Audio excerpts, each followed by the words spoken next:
Hi, welcome back. You're still watching Power Breakfast on CNBC-TV18. Now let's get on to an exclusive. CNBC-TV18 completes 20 years this year, and as part of our special series, House of Policy, Lata Venkatesh spoke to former RBI Governor C. Rangarajan, and here's what he had to say about the RBI as a regulator of the banking and NBFC space, as well as what has been done and all of the achievements and shortcomings.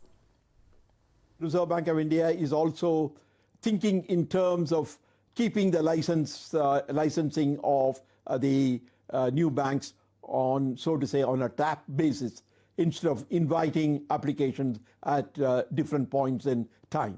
I think that would be a good approach in a sense that the Reserve Bank must be open to allow new entities to come into the banking system. Relating to NBFCs, we have passed through several cycles, so to say. There was a time when NBFCs were very tightly controlled. The problem basically is that the number of companies, the variety of non-bank finance companies has essentially increased very much. And the ability of the Reserve Bank of India to supervise such a large number is becoming an issue. The question of decentralizing the NBFC supervision is also becoming important. All that cannot be done at the central level. Therefore, I would say that the Reserve Bank of India needs to take a fresh look at the modalities of supervision of the NBFCs. The enunciation of a monetary policy framework by itself does not make the task of the Reserve Bank of India or any central bank for that matter easy. When to tighten, what is the degree of tightness, all of that are still open questions. I believe that there is some concern that even in the current issue, even in the current phase of monetary policy, perhaps the Reserve Bank of India could have eased the situation a little earlier than what they did.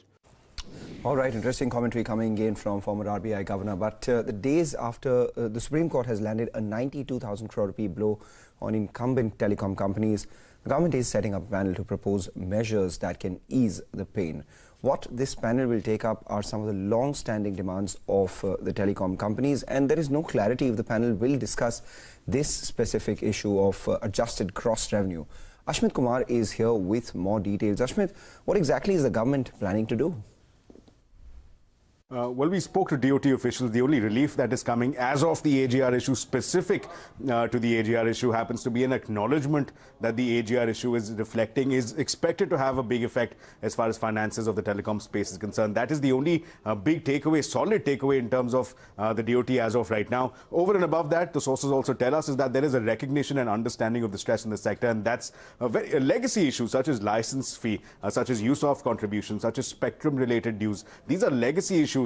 But this is nevertheless the first acknowledgement post the AGR judgment. With that in mind, what we understand is that a committee of secretaries has been set up. They will be operating under the cabinet secretary, and they will be dwelling on the issue of basically a twofold mandate. One, identifying the issues that are causing stress. Two, looking at various solutions and recommendations for mitigating the stress. Now, as far as the focus areas are concerned, well, 4 to 5 of them have been identified. One is bringing down of license fee, bringing down of this SUC contribution, bringing down of the use of contribution, again, legacy issues.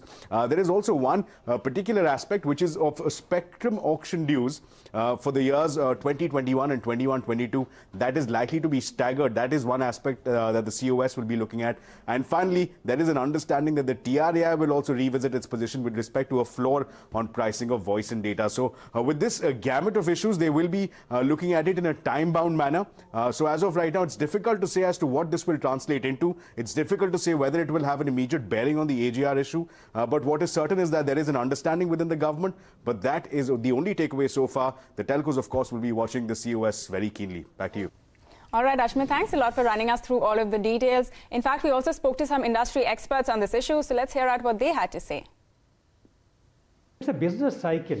So had they invested at that time into the modern technology, in 2G, in 4G, they would have been reaping the benefits here. So there is a business case going wrong or business strategy going wrong, isn't it? But at that time also, they did not pay their dues when they were making money.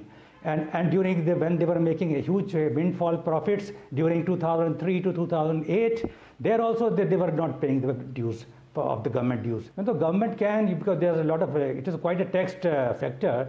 So in terms of SUC charge, they can reduce by 2% or whatever it is, or they can reduce the USOF law, fees, which is 5%. So license fee they can reduce.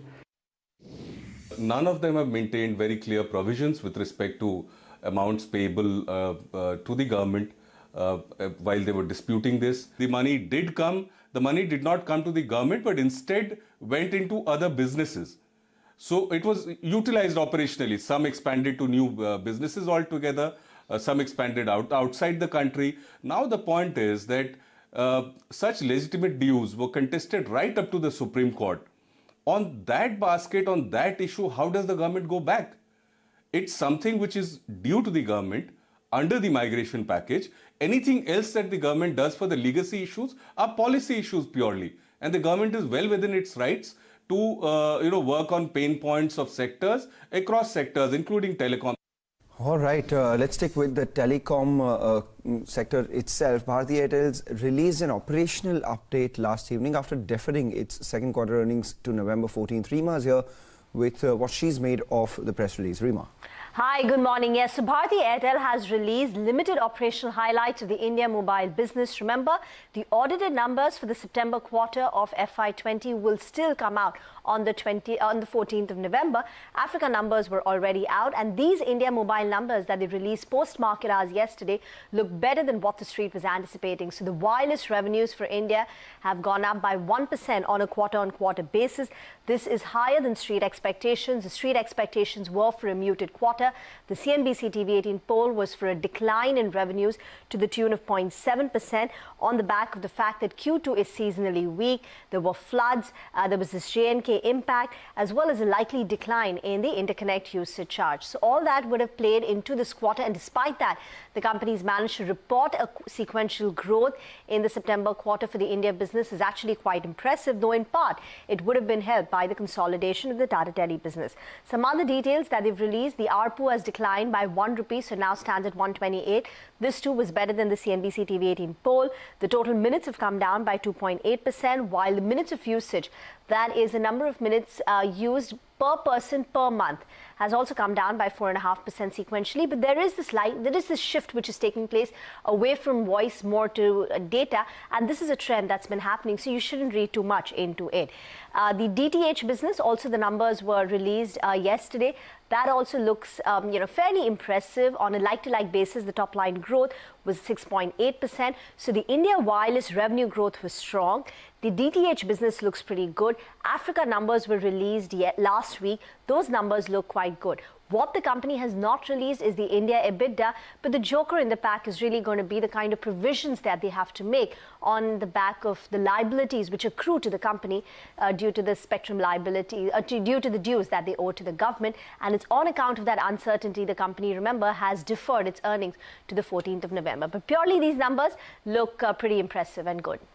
All right, Reema, thanks a lot for taking us through all of those numbers. The India business looking much better than the street was expecting. With that, we'll slip into a short break now. Up next, we'll get you details of Indigo's large aircraft order and the way ahead for the company. Stay tuned.